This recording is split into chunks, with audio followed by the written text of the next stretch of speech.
Seja bem-vindo ao Preveste EA.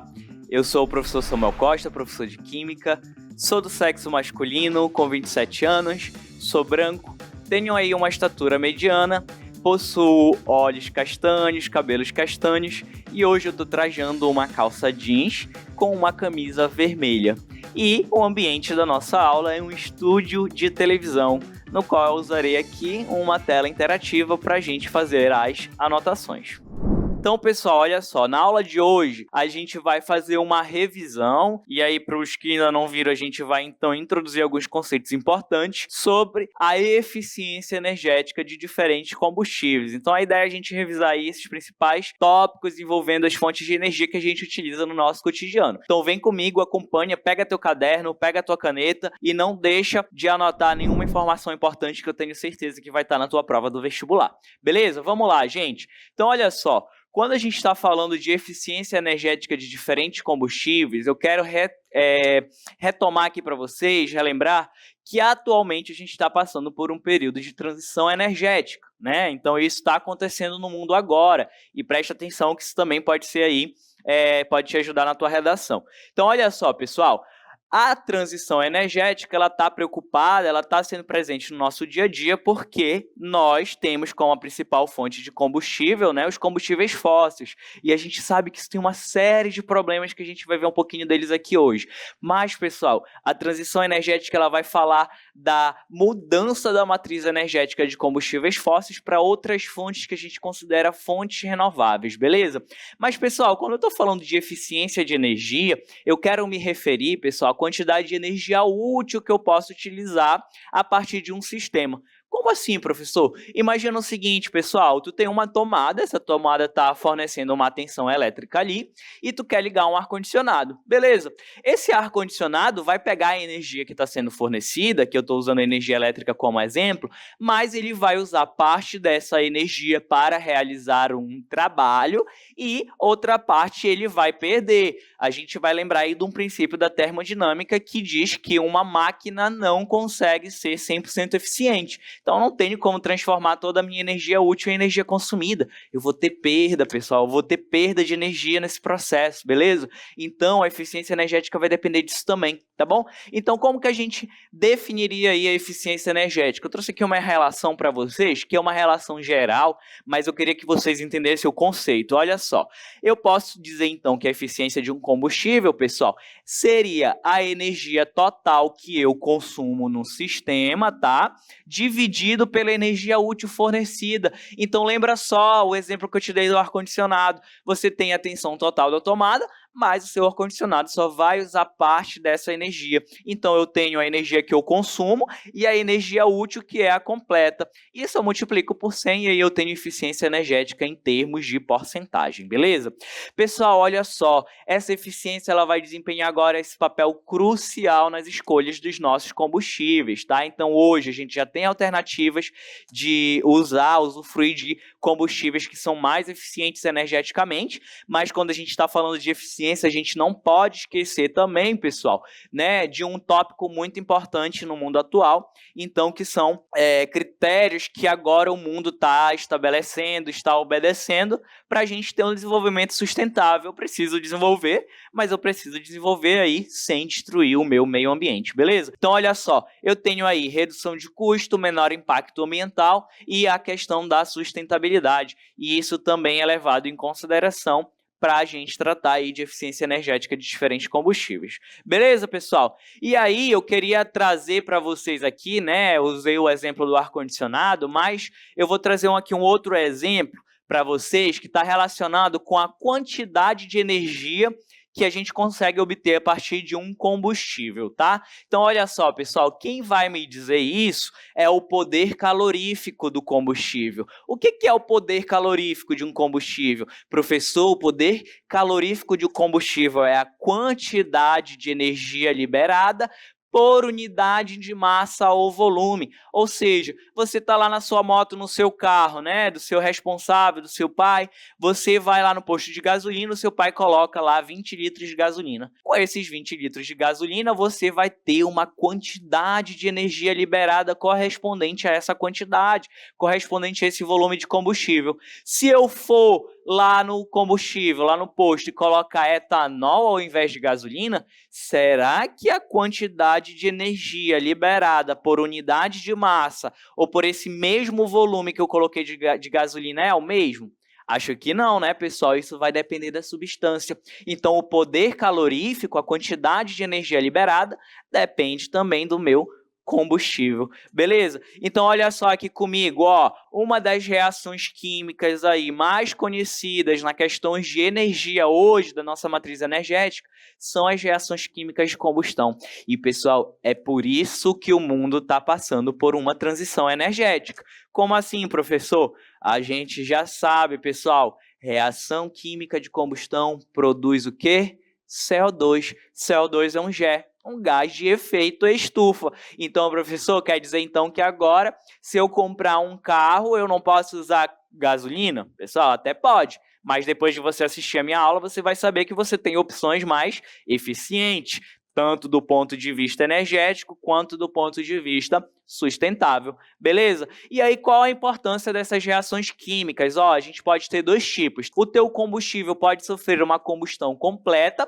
Quando a gente tem uma combustão completa, pessoal, eu vou ali aproveitar toda a massa, todo o poder calorífico que aquele combustível pode oferecer, não em energia consumida, em energia útil, tá? Se eu vou consumir toda essa energia vai depender do meu equipamento. Mas se essa combustão for completa, eu trouxe aí essa questão, ela não está, né, balanceada, mas é uma forma geral de representar que o quê? Que toda vez que eu tiver, então, uma reação de combustão, pessoal, eu vou produzir, ó, CO2 e água. Professor, essa reação química pode dar diferente? Não.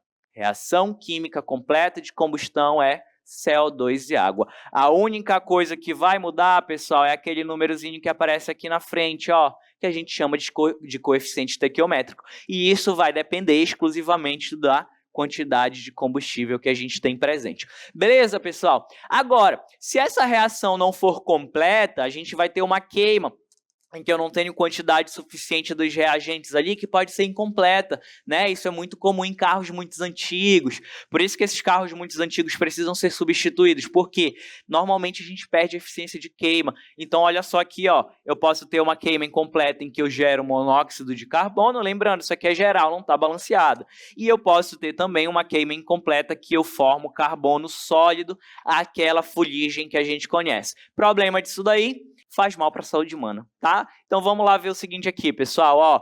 Quais os impactos dessa queima? Primeiro, se for uma queima incompleta, tem o monóxido, né? E ele é altamente tóxico para o ser humano. Você vai morrer asfixiado. A tua hemoglobina prefere muito mais o monóxido do que o oxigênio. Então, se tu estiver exposto num ambiente com muito monóxido, isso aí vai ser um problemaço. E além da fuligem também, que pode gerar aquele material particulado, que é um problema muito grande para a nossa saúde, né? Tendo esses conceitos em vista, né, a gente vai então agora partir para a nossa primeira questão. A nossa primeira questão, ela diz o seguinte, ó, trouxe aí uma questão do Enem, o Enem contextualiza um pouco mais, mas não te preocupa que isso vai servir aí para o nosso pré-veste UEA, beleza? Então, olha só, para comparar a eficiência de diferentes combustíveis, olha aí o tema, eficiência de diferentes combustíveis, costuma-se determinar a quantidade de calor liberada na combustão por mol ou grama de combustível. Eu estou, então, definindo uma quantidade de energia por quantidade de combustível. Eu quero saber quanto de energia uma determinada massa, uma determinada quantidade de matéria de combustível pode me oferecer. E aí o quadro mostra o valor de energia liberada na combustão completa de alguns combustíveis. Pessoal, aqui ele te dá, então, a reação. Ó, eu tenho hidrogênio, etanol, metano, metanol e octano, né? E ele te dá ali, ó, a liberação, a variação de calor de cada um desses a 25 graus Celsius. Então, por exemplo, o hidrogênio vai liberar uma quantidade de energia de 286 quilojoules por cada mol de hidrogênio. Olha ali o etanol, eu tenho uma quantidade de 1.368 quilojoules de energia por cada mol de etanol. E aí o que a questão quer da gente? Ó, ela fala o seguinte, as massas molares dos elementos são, né, hidrogênio 1 grama por mol, carbono 12 gramas por mol e oxigênio 16 gramas por mol, respectivamente. E ele te pergunta, qual combustível apresenta maior liberação de energia por grama? Pessoal, aqui ó, ele está te dando em quilojoule por mol, né? Ele quer saber, então, na questão, qual é a quantidade por grama. Pessoal, qual é a relação que faz entre mol e grama? Tu conhece isso já? Tu conhece isso da onde? Ó, eu não sei que o número de mols é igual a massa dividido pela massa molecular. Beleza, que eu consigo fazer essa relação e achar massa, mas eu vou te ensinar uma forma mais fácil de resolver essa questão. Pessoal, se está em quilojoule por mol a resposta, presta atenção aí nessa unidade de medida, certo? O que acontece? Se eu pegar essa quantidade de energia e dividir ela por gramas por mol, que é a massa molecular, o que vai acontecer? Tá vendo essa divisão aqui, ó? Eu corto mol por mol e eu tenho, então, quilojoule por grama. Então, basta eu pegar a minha energia em quilojoule por mol e dividir pela massa molecular do combustível correspondente. Se a gente for fazer isso, então, para cada um deles, ó, já trouxe aqui para vocês, a gente vai ter esse resultado. Baseado nessa informação, a gente vê então que o combustível que mais libera energia por grama de combustível, então, dentre essas funções, é o etanol. Lembrando que esse menos significa liberação de energia da nossa reação exotérmica que a gente já viu lá atrás, tá? Então, olha só, pessoal, a conclusão é que, dentre esses, o hidrogênio vai apresentar a maior liberação de energia por grama, tá? Com o valor de 143. Nesse caso, só pode ser a letra A. Então, o combustível aí que ele está se referindo, né, com maior eficiência energética é o hidrogênio. E por falar de hidrogênio, pessoal, vamos para a segunda questão aqui, ó. Tá vendo esse texto grande aí? Isso é para te contextualizar. Dá um pause, ler com calma, mas eu vou pular aqui, ó, para o que interessa, tá? Ele tá te dando aí uma imagem e ele tá falando na questão que é utilizado aqui, ó, fontes de celulose para produzir combustível, né, o etanol ali a partir da fermentação, usando levedura e bactéria. E aí ele vai te perguntar o seguinte na questão, ó. O etanol é considerado uma fonte de energia limpa porque não libera gases poluentes em sua combustão e é considerado, né, renovável porque o gás carbônico produzido nessa reação é absorvido por vegetal que voltarão a produzir a celulose. Então, meio que eu uso o etanol como combustível e queimo e produz CO2, mas ao mesmo tempo eu estou plantando ali tecido vegetal que é capaz de absorver esse carbono. Então, meio ali, né, que é uma energia que a gente chama de renovável, tá? Então, a gente garante que as gerações futuras possam usufruir desses recursos. E aí ele te dá ali a combustão do etanol. Lembra, ó, a combustão do etanol, já estou vendo aqui CO2 e água, você já sabe disso, né? E aí ele vai te perguntar o seguinte, ó, na combustão de etanol, a produção de 1 mol de CO2, letra A, libera 165, letra B, libera 330, absorve 330, absorve 165, ou letra E, libera 495. Pessoal, aqui a gente está vendo que essa equação ela está me dando aqui, ó, a quantidade de 2 mols de CO2 produzido, né? Aqui tem uma setinha, mas olha só, se ele está produzindo aí 2 mols de CO2 e para produzir 2 mols de CO2 eu libero menos 330, quer dizer que se eu quiser produzir só 1 mol de CO2, a quantidade de energia, pessoal, vai ser a metade. Se eu estou diminuindo a metade a quantidade, eu também diminuo a metade de energia liberada. Então, baseado nessa informação, você tem certeza aí que ela vai liberar 165 kJ de energia. Então, aí está a resposta da nossa questão 2. Então, olha só, pessoal, na aula de hoje a gente viu aí a eficiência de diferentes combustíveis, aprendeu a calcular a eficiência desses combustíveis, a gente viu que vai depender do poder calorífico dele, a quantidade de energia que ele consegue liberar ali por uma uma determinada massa, né? A gente viu, por exemplo, que o etanol tem diferença para gasolina, que tem diferença para o hidrogênio, que isso vai depender ali da quantidade de combustível que a gente está utilizando. Lembrando que agora a gente vai focar no mundo em transicionar essa energia para energias mais limpas, para fontes renováveis, né, pessoal? O nosso meio ambiente já está sofrendo bastante com isso. Então, se você gostou da nossa aula de hoje, siga o Preveste em todas as redes sociais.